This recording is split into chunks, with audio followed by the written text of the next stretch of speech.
그 아이들이 장성함에 에서는 익숙한 사냥꾼이었으므로 들 사람이 되고 야곱은 조용한 사람이었으므로 장막에 거주하니 이삭은 에서가 사냥한 고기를 좋아하므로 그를 사랑하고 리브가는 야곱을 사랑하였더라. 야곱이 죽을 쑤었더니 에서가 들에서 돌아와서 심히 피곤하여 야곱에게 이르되 내가 피곤하니 그 붉은 것을 내게 먹게 하라 한지라. 그러므로 에서의 별명은 에돔이었더라.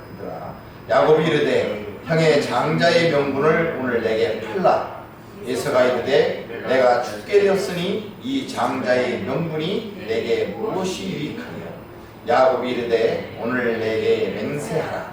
에서가 맹세하고 장자의 명분을 야곱에게 판지라. 야곱이 떡과 팥죽을 에서에게 주매 에서가 먹으며 마시고 일어나 갔으니 에서가 장자의 명분을 가볍게 여김이었더라. 아멘. 먼저 주에는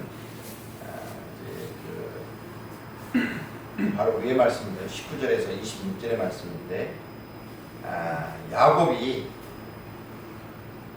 태어나기도 전에 어머니 뱃속에 있을 때 그 전에 하나님의 택하심을 받는다 이런 말씀을 드렸습니다. 그래서 이제 하나님의 택하신 야곱을 그 인생을 하나님께서 이제 인도해 가실 것이다 그런 말씀을 드렸고요. 그것이 바로 우리도 마찬가지다. 우리를 하나님께서 선택해 주셨고 이 자리에 나와서 이제 우리가 이렇게 하나님 앞에 주일날 예배를 드리는 것이 내 발걸음을 내가 선택해서 온 것 같지만 그러나 그 인도하신 분은 하나님이시다. 하나님이 선택이시다 라는 말씀. 그래서 우리의 인생을 이제 하나님께서 인도해 주실 것이다 그런 말씀을 드렸습니다.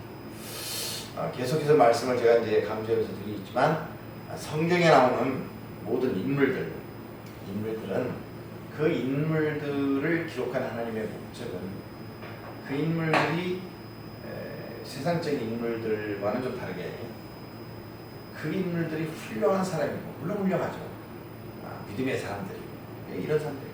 그래서 그 사람들을 본받아야 된다 라는 것을 강조하기 위해서 그 사람의 영웅됨을 인물들의 영웅됨을 강조하기 위해서 기록되었다기보다는 그 인물들을 통하여서 하나님이 누구신가? 그리고 그 하나님은 어떤 분이시냐? 그 하나님이 우리를 어떻게 사랑하시는가? 그리고 하나님은 어떻게 일하시느냐? 라는 하나님의 일하심 이것을 우리에게 보여주시기 위해서 드러내 주시기 위해서 성경의 인물들이 기록되었다. 이 말씀을 꼭 기억해 주시기 바랍니다. 이것이 제가 성경을 보는 그런 관점입니다. 물론 그렇게 보지 않는 분들도 있는데 그러나 이것이 성경을 바로 보는 그런 관점입니다. 자, 이제 하나님의 그 선택을 받은 야곱의 인생 중에서 첫 번째 기록된 사건이 오늘 본문의 말씀. 이제 그 쌍둥이가 태어났어요. 형은 에서, 동생은 야곱. 그런데 이제 성격이 아주 정반대입니다. 기직 정반대입니다. 저도 이제 집에서 사람이요 6남매인데 오히려 형님이 한 분 계셔요. 그게 제 둘째입니다. 근데 형님하고 저를 이제 비교를 보면 우리 가족들은 알겠지만은 달라도 너무 다릅니다. 어렸을 때부터도 그랬어요. 그래서 우리 어머니가 어떻게 니들은 내 뱃속에서 나는데 둘이 그렇게 달라도 다르냐 이런 얘기를 많이 들었습니다. 그 우리 형을 제가 이렇게 좋아했는데 기질을 좀 닮아보려고 바꾸려고 해도 안 되더라고요. 기질이 바꾸지가 않습니다. 그래서 그냥 저 나름대로 삶을 살기로 제가 생각을 했는데 이 오늘 말씀에 나오는 에서와 야곱도 그렇습니다. 에서는 밖에 나게 줘요. 밖에 들에. 그래서 사냥 같은 걸 남자다 한 거죠. 그런데 야곱은 장막, 집안에 있기를 좋아해요. 그게 좀 조용합니다. 그러다 보니까 아버지 되는 이삭은 형을 좋아해요. 왜냐하면 저 같아도 그랬을 것 같아요. 뭐 사냥해가지고 맛있는 것들을 많이 갖다가 주니까 뭐 좋죠. 그래서 어쨌든지 아버지는 형을 좋아합니다. 근데 어머니는 또 리브가는 동생 야곱을 좋아합니다. 아무래도 뭐 지금도 그런데 신앙적인 사람, 영적인 부분에서 보면은 여자들이 좀 더 예민한 것 같아요. 민감한 것 같습니다. 리브가는 그 잉태했을 때에 분명히 하나님의 그 계시를 마음속에 두고 있는 거죠. 큰 자가 어린 자를, 작은 자를 섬긴다. 이 말씀을 아마 어머니는 리브가는 깊이 간직하고 있었던 것 같습니다. 그래서 그 야곱을 더 좋아합니다. 근데 어느 날 이제 형이 들에 나가서 아마 사냥을 했었던 것 같아요. 사냥을 했든지 들에 나가서 열심히 이제 밖에서 이제 사냥을 하고 그러니까 배가 고프겠죠. 이것을 이제 야곱이 이용하게 됩니다. 어떻게 이용하느냐? 죽을 써서. 이게 이제 전에 오늘도 팥죽이라는 얘기가 나오죠. 팥죽 34절에 팥죽을 쏘아서 그 냄새가 이제 나야 되는 거죠. 그러니까 밖에 들어왔다는 해서는 이 팥죽 냄새가 구수하니까 얼마나 배고픈데 허기졌는데 먹고 싶겠어요. 그러니까 그 팥죽을 좀 달라고 합니다. 그때 야곱은 자기가 아마 의도적으로 가지고 있었던 생각이었습니다. 형이 가진 그 장자의 명물을 내게 팔아라. 그러면 내가 이 팥죽을 주겠다. 라고 얘기하는 것이죠. 사실 형제간에 배고프면 배고파하는 형에게 팥죽한 것을 대접하는 것이 지극히 당연한 일이겠죠. 그러나 야곱은 가지고 있는 어떤 자기 목적을 이루기 위해서는 그 야심이 있어요. 그 이름처럼. 그렇게 얘기하니까 그 형 에서가 야, 뭐 그게 장자, 뭐 주겠냐 지금. 나 배고파 죽겠는데. 야, 너 줘. 알았어, 줘. 이렇게 뭐 얘기를 했겠죠. 그러니까 다시 한번 다짐을 합니다. 다시 다짐을 해요. 야곱이.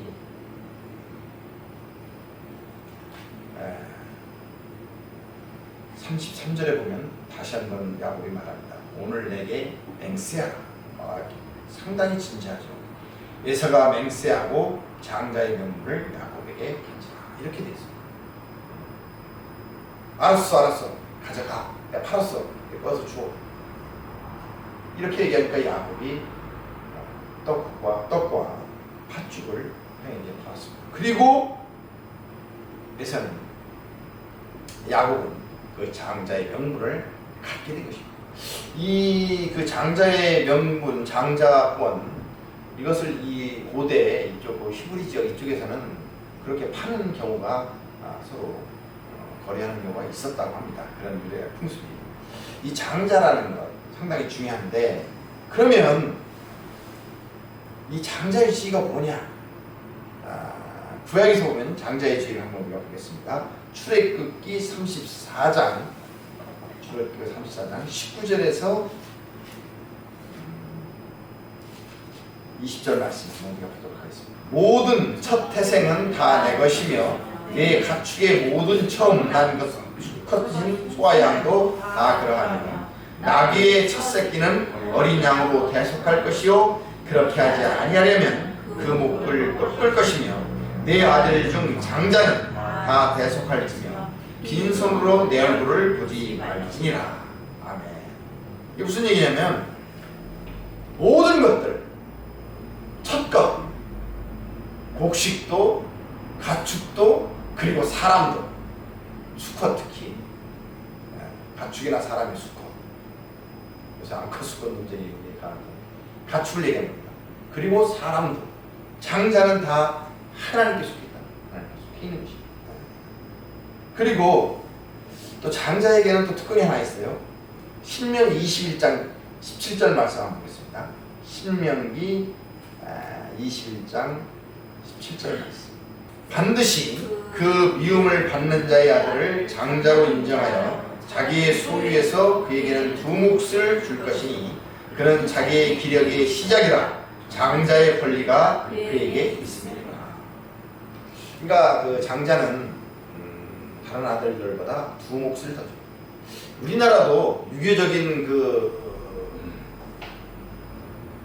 국가죠. 이거 유교적인 나라였어요. 최근에서 이제 지금도 아직 남아있는 게 있지만 전제가 많이 없어졌죠. 그래서 그 법에서도 정확하게 제가 이제 찾아보지 않은지 안 했는데 장자에게는 재산 상속이 더 많이 됐었습니다. 근데 지금은 달라졌죠. 지금은 이제 배우자에게 제가 알기로 정확히는 모르겠습니다만 1.5배 그리고 나머지 자녀들에게는 동일하게 n분의 1로 나눠져요. 이렇게 되어 있는 걸로 알고 있습니다. 그 대신 전에는 이제 장자가 그러한 권리를 준 대신에 우리나라에서는 그 장자의 의무도 있었죠. 부모를 부양하는 의무가 장자에게 있었습니다. 근데 지금은 그런 게 없습니다. 똑같아졌죠. 어쨌든 간에 장자에게는 이때 고대 히브리에서도 이러한 권리가 있었습니다. 그러니까 이 장자의 권리라는 것은 이때 하나님의 소유, 하나님의 자녀를 계승하는 그러한 권리가 있었던 것입니다. 특별히 이 가문에서는 아브라함과 이삭을 잇는 그러한 가문이 되는 것이죠. 그런데 야곱이 오늘 이렇게 비겁하게 야비하게 형이 가진 에서의 그 장자권을 뺏으려고 한 이유는 무엇이냐를 우리가 한번 생각해 봐야 될 것입니다. 그것은 아마 첫 번째로는 뭐 이런 게 있을 수 있을 것 같습니다. 그 위에서 먼저 주에 말씀드린 것처럼 부모가 잉태했을 때에 이미 하나님께서 큰 자가 어린 자를 섬긴다 라는 이 하나님의 계시를 야곱도 알게 됐고 그것을 내가 확신했었다는 얘기죠. 확신했습니다. 이런 의미에서 내가 그것을 장자를 반드시 내가 가져야 되겠다라는 생각을 했을 것이고 또 하나는 이제 신약의 관점에서 신약 성경 마태복음 1장 1절에서 2절 말씀 우리 한번 읽어보겠습니다. 마태복음 신약 처음에 들어가는 마태복음 1장 1절에서 2절의 말씀을 우리가 한번 이렇게 읽어보도록 하겠습니다. 아브라함과 다윗의 자손 예수 그리스도의 계보라. 아브라함이 이삭을 낳고 이삭은 야곱을 낳고 야곱은 유다와 그의 형제들을 낳고 아멘. 여기까지만 읽겠습니다. 자, 이게 뭐냐면 계보 족보라는 얘기거든요. 아브라함과 다윗의 자손 예수 그리스도의 족보라 이렇게 됩니다. 예수 그리스도 예수님의 족보가 지금 기록되어 있습니다. 근데 거기 보면 아브라함이 이삭을 낳고 아브라함에서 이삭을 낳고 이삭은 야곱을 낳고 이렇게 있습니다. 사실은 이 야곱이 들어갈 것이 아니라 누가 들어갔어야 될까요? 에서가 들어야겠죠. 에서가. 그런데 에서 대신에 야곱이 들어간 것이죠. 무슨 얘기냐면 에서가 팥죽 한 그릇에 그 장자권을 파는 것. 그때 당시는 아무것도 아니었겠지만 그로 말미암아 이제 그것을 산 야곱이 이 자리에 에서 대신에 들어간 것이죠. 그렇다면 지금 그 신약의 관점, 신약의 그 렌즈를 끼고서 창세기를 바라본다면 이 야곱은 하나님의 자손이 되는 그런 계보, 또 예수님의 족보에 들어가는 그러한 것을 절실하게 자기는 필요로 했다는 거죠. 예수님이 필요하다라는 것을 상정한 것이죠. 이렇게 야곱은 하나님의 자녀 예수 그리스도를 갈망하는 그런 믿음을 가지고 있었다는 것이죠. 이에 대해서 이제 야곱과 에서를 비교를 해보면 에서는 어떻습니까? 오늘 봤을 때 자기가 준 그 장자권을 팥죽하는 것, 배고프고 허기진 지금 이 상황, 지금 내 현실, 우리로 말하면 지금 먹고 사는 문제, 이거에 눈이 어두워서 신앙적인 문제, 영적인 문제를 무시해버린 거죠. 무시해버렸어요. 그래서 마지막에 보면 어떻게 됐습니까? 오늘 읽은 34절에, 창세기 25장 34절에 야곱이 떡과 팥죽을 에서에게 주며 에서가 먹으며 마시고 일어나 갔으니 그 다음에 에서가 장자의 명분을 가볍게 여김이었더라. 가볍게 여김이었더라. 이렇게 돼 있어요. 이게 이제 지금 이게 그 성경이 2004년인가요? 번역이 다시 됐는데 그 전에는 이제 개역 한글판이라는 성경에는 경홀히 여겼다고 했죠. 경홀히. 근데 이제 가볍게 여겼다고 했죠. 이것을 히브리서에서는 뭐라고 얘기하느냐? 히브리서 12장 16절 한번 볼게요. 한 절만. 음행하는 자와 혹 한 그릇 그 음식을 위하여 장자의 명분을 판 에서와 같이 망령된 자가 없도록 살피라. 히브리서에서는 이 에서의 행동을 망령된 자라고 해석하고 있습니다. 영혼이 망했다는 얘기예요. 망한 자, 영혼이 망한 자라고 하고 있습니다. 그에 반해서 야곱은 이 행동이 우리가 볼 때는 정상적인 행동은 아니었습니다. 형한테, 배고픈 형한테 그것을 믿기로 해서 장자권을 어떻게 보면 뺏은 거죠. 비겁하고 야비한 행동이었습니다. 방법론적으로 볼 때 별로 그렇게 좋은 행동은 아니에요. 이것은 분명히 책망받아도 마땅합니다. 그러나 그럼에도 불구하고 야곱이 하나님의 자녀가 되기를 원하는 그 갈망, 그리고 예수님의 족보, 예수님이 필요하다는 그러한 사모함, 이것은 귀하게 봐줄 대목이라는 것입니다. 그런데 여기서 우리가 그러면 야곱을 하나님께서 선택한 것이 바로 이러한 야곱의 하나님을 갈망하고 예수님을 사모하는 그것 때문에 야곱을 선택했느냐? 그것은 아니죠. 왜냐하면 잘 보면 우리가 알다시피 야곱을 택하신 것은 하나님이 이미 야곱이 어떤 행위를 하기 전에 야곱이 어머니 뱃속에 있을 때부터 하나님은 야곱을 선택한 것입니다. 그러니까 야곱이 이렇게 하나님의 자녀가 되기를 갈망하고 예수님을 필요하고 사모하는 이라는 것은 하나님이 택하신 것에 대한 인도하심을 받은 것이다. 이렇게 우리는 해석해야 맞을 것입니다. 이미 하나님의 자녀로 택했기 때문에, 택하심을 받았기 때문에 그 야곱은 하나님이 자녀가 되기를 갈망하고 또 예수님을 사모하는 마음을 그 심령에 갖게 되었다는 거죠. 이것을 마치 무엇과 똑같으냐면은 그 마태복음 5장에 가면은 5장에서 7장까지를 뭐라고 하냐면 산상수훈 이렇게 얘기를 합니다. 산상수훈. 이게 무슨 얘기냐면 이제 예수님께서 산에 올라가셔서 무리들, 특별히 제자들을 부르셔서 제자들에게 천국 시민권을 가진 자들의 삶에 대해서 설명하는 내용입니다. 그 중에는 이제 마태복음 5장 3절에서 10절 말씀을 뭐라고 하냐면 팔복이라고 하거든요. 팔복. 8가지 복이다. 그래서 이제 그걸 팔복이라고 합니다. 팔복이라고 하는데 뭐 예를 들어 이런 것들이죠. 심령이 가난한 자는 복이 있나니 천국이 그들의 것이며, 그래서 심령이 가난한 자는 복이 있다. 그 다음에 이제 애통하는 자는 복이 있다. 온유한 자는 복이 있다. 의에 줄이고 목마른 자는 복이 있다. 긍휼히 여기는 자는 복이 있다. 마음이 청결한 자는 복이 있다. 화평케 하는 자는 복이 있다. 의를 위하여 박해를 받는 자는 복이 있다. 이런 식의 8가지 복이 나옵니다. 그래서 팔복이라고 기억해요. 핵심적인 내용이죠. 이제 5장에서 7장까지를 산상수훈이라고 얘기하고 천국 시민권자들에게 주시는 그런 말씀입니다.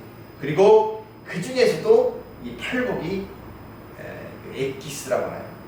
아주 중요한 핵심적인 내용, 복의 내용입니다. 그런데 이것은 예수를 믿고 구원을 받아서 심령이 가난하면 복이 있다 하는 조건이 아니에요.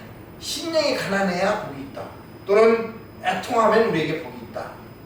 이렇게 여기 나온 8가지가 그 복의 내용들이 복을 받는 조건이 아니라는 것이죠. 이것은 그럼 뭐냐?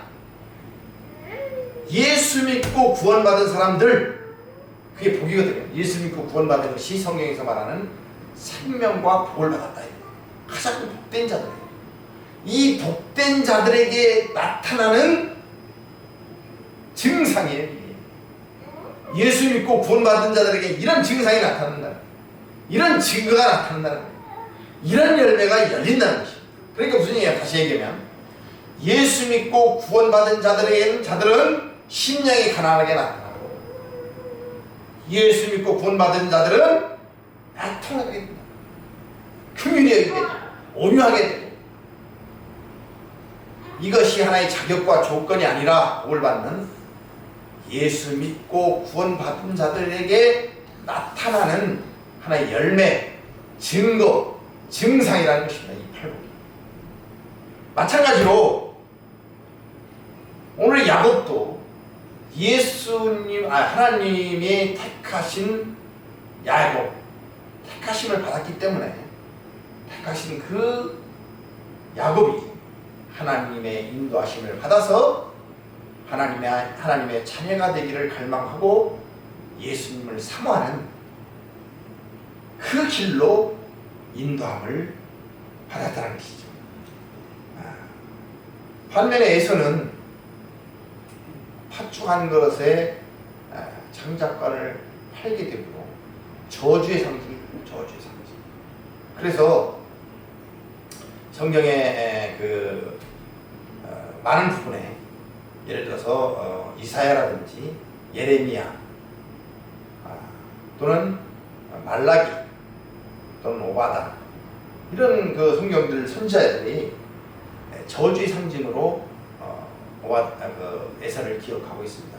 에서의 별명 오늘도 봤지만 30절에 보면 야곱에게 이르되 내가 피곤하니 그 붉은 것을 내가 먹게 하라 한지라. 그러므로 에서의 별명은 에돔이더라. 에돔. 그래서 에서의 후손들이 세운 나라가 에돔입니다. 에돔. 그 에돔이라는 나라가 이제 성경에서 보면은 저주의 상징으로 계속 기록되고 있는 것을 볼 수가 있습니다. 나중에 야곱은 이에 반해서 야곱은 이제 나중에 우리가 이제 살펴보게 되는데 약복나루라는 데가 있어요. 약복나루라는 데서 이제 하나님과 씨름을 하게 됩니다.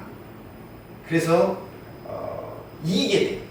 그래서 이름이 이제 하나님께서 이름을 이스라엘이라고 지어주시거든요. 하나님과 겨루어 이긴 자. 그래서 이제 이 야곱을 이스라엘로 이름을 이제 바꿔주시는데, 사실은 그 씨름에서 이겼다는 것이 하나님을 이겼다 이렇게 되는데 사실은 하나님이 져준 것입니다. 져준 것이. 그때가 다시 한번 설명을 듣도록 하겠습니다. 어쨌든 그렇게 해서 이제 이스라엘이라는 이름을 갖게 돼요. 그런데 이 이스라엘이 어떻게 되느냐? 나중에 이스라엘이라는 민족의 이름, 나라의 이름이 되는 거예요. 오늘 지금 이스라엘 나라가 있잖아요. 그 나라의 이름이 바로 이 야곱의 이름이에요. 야곱의 이름. 하나님이 야곱을 이스라엘이라고 바꾸셨습니다. 그러면 왜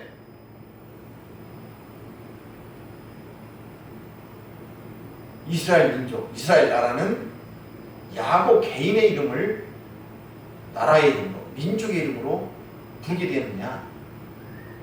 그것은 아마 이런 이유가 있을 것입니다. 첫 번째는 야곱의 아들이 12명이에요. 12명이 나중에 12지파가 되잖아요. 이 12지파의 연합체가, 민족의 연합체가 바로 이스라엘 나라가 민족이 되는 것이죠. 그래서 이제 그런 의미가 있을 것이고, 또 하나는 영적인 의미라고 하면 야곱의 인생이 파란만장합니다. 고달퍼요. 고난으로 점철이 됩니다. 마찬가지로 이스라엘이라는 나라, 이스라엘 민족의 역사가 고난의 역사예요. 고달픈 역사예요. 지금도 보시잖아요. 이스라엘의 나라. 지금 팔레스틴, 하마스 지금 싸워서 지금 피 터지게 싸우고 있잖아요. 지금도 이 순간 지금 며칠간 휴전이 됐더라고요. 그 휴전이 연기되느냐 뭐 이런 게 있지만 여기는 제가 얘기했지만 해결할 수 없는 그 분쟁이 그런 연원을 여기서부터 가지고 있는 것입니다. 해결할 수가 없는 거예요. 어쨌든 간에 그 이스라엘 민족, 이스라엘 나라가 고달프기 때문에 그런 삶이, 그 역사가 그러니까 그 야곱의 인생과 같은 거예요. 야곱의 고달픈 인생. 그래서 그 이름이 이스라엘 이름으로 영적인 차원에서 붙여졌다. 이렇게 설명할 수가 있는 거예요. 그런데 중요한 것은 그 야곱의 인생, 고달픈 인생, 또 고달픈 이스라엘이라는 나라의 그 역사, 그것이 바로 예수 믿고 구원받은 우리 그리스도인들, 우리 하나님의 자녀들의 인생 여정, 신앙 여정과 닮아 있다는 것입니다. 예수 믿고 구원받은 우리가 예수 믿고 나서 구원받으면 너무도 평탄하고 형통할 거라고 생각하는 경우가 있습니다. 그러나 그렇지가 않습니다. 그렇지는 않습니다. 그 신앙 여정이 참으로 고달픕니다. 왜 그러면 그 신앙여정이 고달프냐? 그것은 제가 다음 주 말씀을 통해서 한번 말씀을 드리도록 하겠습니다. 그것은 간단하게 얘기한다면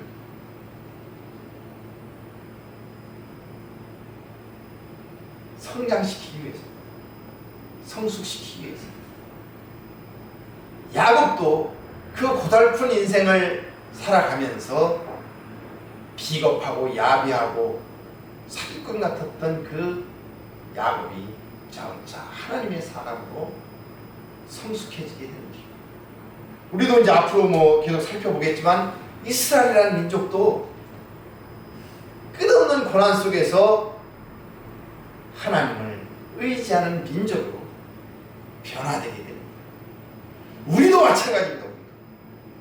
우리도 우리의 신앙 여정 속에서 수없는 고난과 어려움을 겪게 됩니다. 여러 가지로 때로는 육신적 아픔으로 또는 가족의 문제로 자녀의 문제로 또 인간적인 문제로 또는 물질의 문제로 또는 우리가 계획한 어떤 것이 잘 이루어지지 않으므로 그런 것들을 통해서 절망하고 낙망할 때가 많이 있습니다. 그러나 그럼에도 불구하고 그것을 통해서 우리의 믿음은, 우리의 신앙은 점점 더 성숙해져 가는 것입니다. 그것을 우리가 깨닫게 되는 것입니다. 야곱의 인생이고 이스라엘이라는 역사도 그리고 우리의 믿음의 신앙의 여정도 고난을 당하지만 고달프지만 그러나 결국 하나님이 버리지는 않습니다. 하나님이 떠나시지는 않는다는 거예요. 왜요? 야곱은 하나님이 택하시는 사람이기 때문에 이스라엘 민족은 하나님이 선택한 민족이기 때문에 예수 믿는 우리는요 하나님이 선택한 그러한 하나님의 자녀들이기 때문에 우리의 인생이 고달프긴 하지만 평탄하지는 않을 수도 있지만 그러나 결코 하나님이 우리를 버리거나 우리를 떠나지는 않는다는 사실 이것을 믿으시는 역사가 있기를 축복드립니다. 할렐루야. 그에 반해서 이 야곱과 대조되는 에돔의 그 운명은 어떻게 됩니까? 말라기서 1장 2절에서 5절 말씀을 우리 한번 보도록 하겠습니다. 여호와께서 이르시되 내가 너희를 사랑하였노라 하나 너희는 이르기를 주께서 어떻게 우리를 사랑하셨나이까 하는도다. 나 여호와가 말하노라. 에서는 야곱의 형이 아니냐? 그러나 내가 야곱을 사랑하였고 에서는 미워하였으며 그의 산들을 황폐하게 하였고 그의 산업을 광야의 이들에게 넘겼느니라. 에돔은 말하기를 우리가 무너짐을 당하였으나 황폐된 곳을 다시 쌓으리라 하거니와 나 만군의 여호와는 이르노라. 그들은 싸울지라도 나는 헐리라. 사람들이 그들을 일컬어 악한 지역이라 할 것이요 여호와의 영원한 진노를 받는 백성이라 할 것이며 너희는 눈으로 보고 이르기를 여호와께서는 이스라엘 지역 밖에서도 크시다 하리라. 아멘. 지금 야곱과 대조되는 에서, 에돔이라고 있습니다. 에돔이라는 나라는 에서의 별명되는 별명이라고 말씀드렸습니다. 야곱은 사랑하였고 에서는 미워하였다고 했습니다. 그리고 에서의 산들을 황폐하게 하고 에서의 산업을 광야의 이들에게 넘겼다고 말씀하십니다. 그런데 에돔은 뭐라고 얘기합니까? 우리가 무너뜨림을 당했으나 황폐된 곳을 다시 쌓겠다, 이렇게 얘기하고 있습니다. 그러니까 또 여호와께서 4절에 말씀하기를 그들은 쌓을지라도 나는 헐리라. 사람들이 그들을 일컬어 악한 지역이라 할 것이며 여호와의 영원한 진노를 받은 백성이라 할 것이다. 하나님의 진노, 하나님의 저주를 받은 그런 나라가 에돔, 바로 에서의 후손인 것입니다. 하나님께서는 이 사랑 택한 자 야곱과 하나님의 진노와 저주를 받은 에서를 대조함을 통해서 하나님의 택한 자 야곱이 얼마나 하나님의 사랑을 받는 자인가를 여기서 드러내 보여주시기 위해서 이렇게 서로를 대조하고 있는 모습을 우리가 볼 수 있습니다. 야곱과 에서는, 야곱은 택한 자, 에서는 택하지 않은 자, 버린 자, 유괴한 자. 그리고 이것을 지금의 현대적으로 해석한다면 야곱은 신자, 예수를 믿는 자, 에서는 예수를 믿지 않는 자, 불신자, 불신자. 그리고 야곱은 예수가 반드시 필요한 자, 예수를 의지하는 자, 구원받고 복을 받은 자. 에서는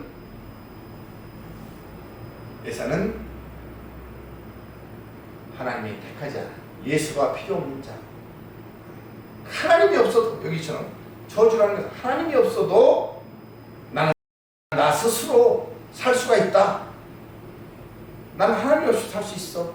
난 예수가 필요 없어 라고 생각하는 사람을 상징하는 것입니다. 야곱에서. 성경에서 우리가 교만하다 이렇게 얘기할 때는 조금 겸손하지 못하고 좀 어깨에 이제 뽕이 들어간 그런 사람들을 흔히 우리가 이제 교만하다 뭐 이렇게 얘기를 하는데요. 성경적으로 볼 때 교만이라는 것은 무엇이냐면 하나님이 없이 나 스스로 내 힘으로 살 수 있다고 하는 자, 이것을 성경에서는 교만한 자라고 얘기하고 있습니다. 하나님 없이도 내 스스로도 충분히 나는 살아갈 수가 있어 라고 얘기하는 사람, 그 사람을 성경에서는 교만한 자라고 얘기하는 것입니다. 자기 만족으로 살 수 있는 사람. 우리가 오바다서가 있는데요.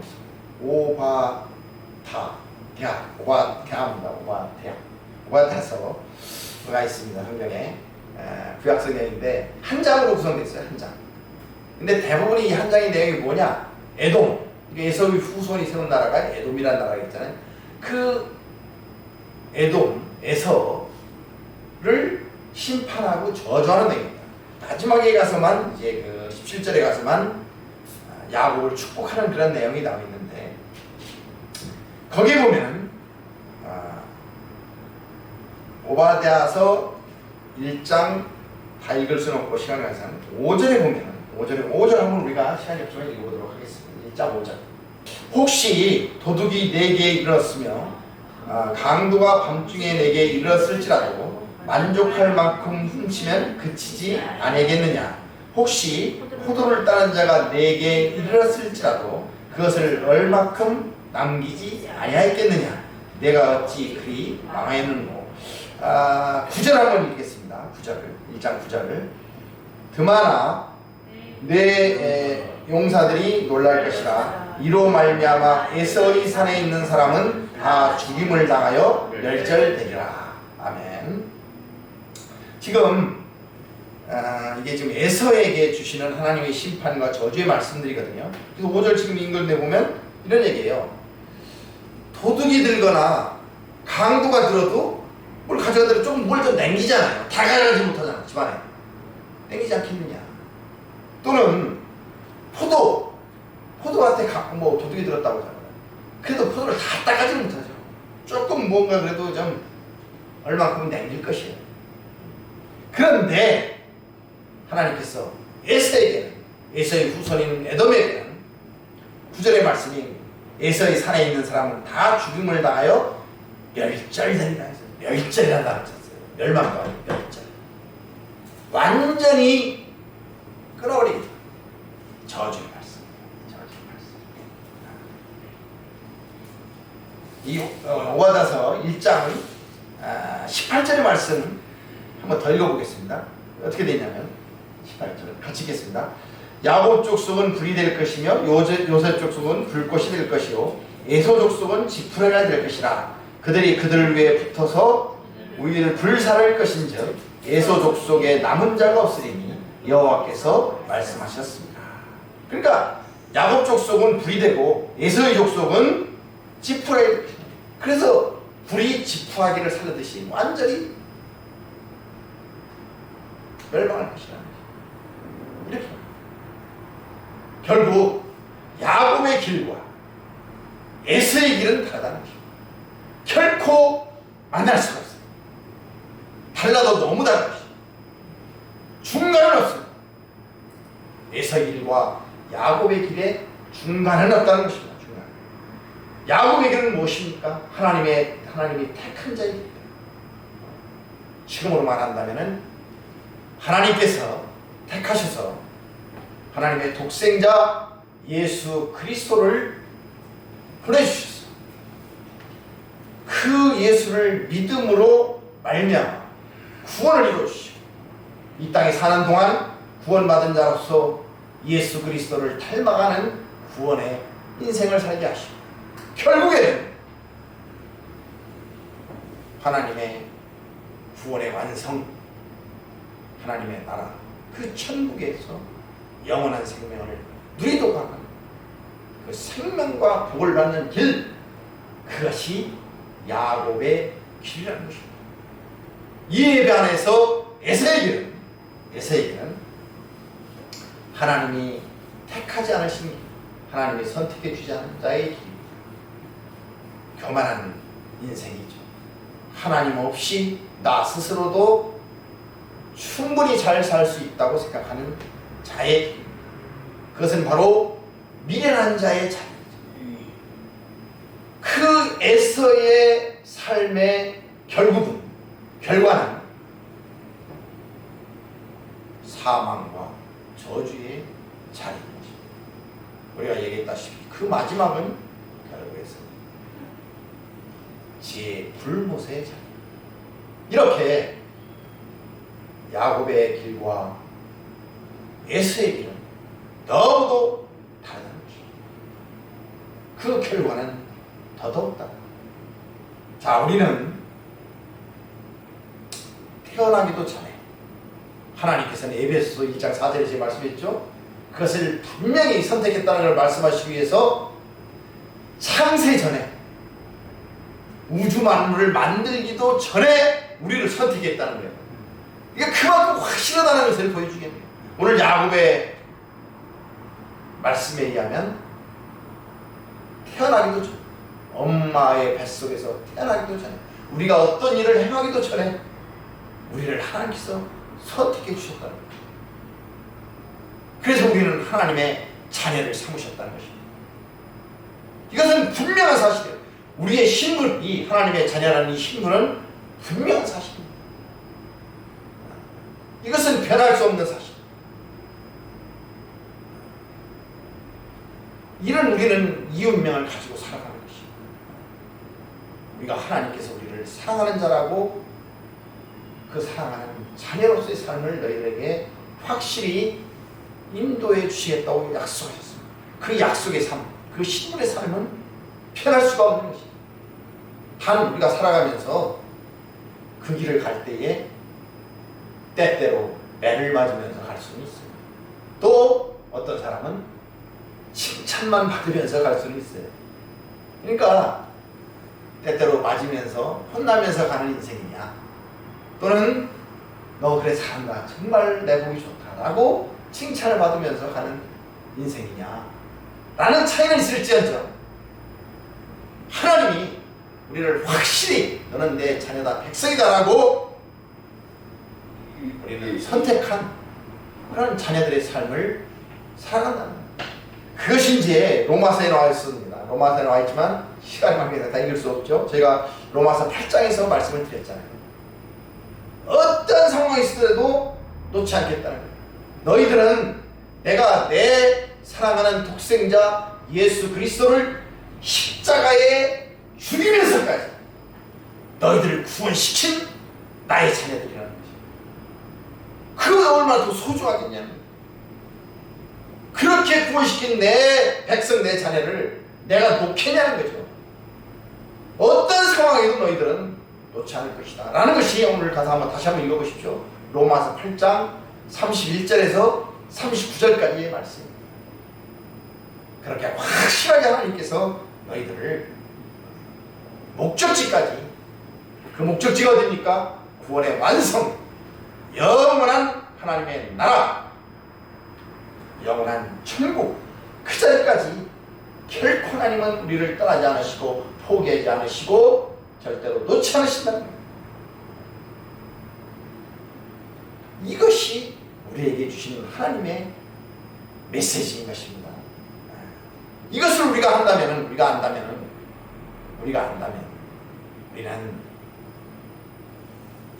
정말로 빌립보서 2장 10절 말씀처럼 두렵고 떨림으로 그 구원의 완성을 향해서 우리는 오늘도 걸어가야 될 것입니다. 그래서 구원의 완성이라는 것은 제가 말씀드렸죠. 신분적인 구원을 얘기하는 것이 아니라 구원받고 난 우리가 예수님을 닮아가는 거룩함, 성화, 이것을 얘기하는 것입니다. 그 길을 우리는 하루하루 뚜벅뚜벅 걸어가야 된다는 것입니다. 결코 우리를 떠나지 않으시는, 버리지 않으시는 그 하나님이 바로 우리의 하나님이라는 것입니다. 그리고 그 하나님이 나의 아버지시라는 것이죠. 이 얼마나 대단한 일입니다. 이 아버지가 나의 하나님이십니다. 하나님이 결코 포기하지 않은 인생, 거기에 대한 자부심을 가지시고 강하고 담대한 믿음으로 오늘 하루 살아갈 때도 결코 희쭈구리하게 그렇게 살아가지 말고 어깨를 좀 활짝 펴고 지금의 지금 내 상황이 비록 조금은 어렵고 힘들고 뭔가 앞이 보이지 않는 것 같이, 안개가 껴있는 것 같이 뚜렷할지라도 결코 내 인생은 하나님이 택하시고 인도하시는 인생이라는 사실은 결탄코 변하지 않는다는 것이죠. 그 나를 하나님께서 사랑해 주셔서 하나님이 인도하시는 그 목적지까지 우리를 안전하게 인도해 주실 것이라는 그 믿음을 갖고 이 한 주간도 힘차게 살아가시는 우리 성도님들이 하시기를 주님의 이름으로 축복드립니다.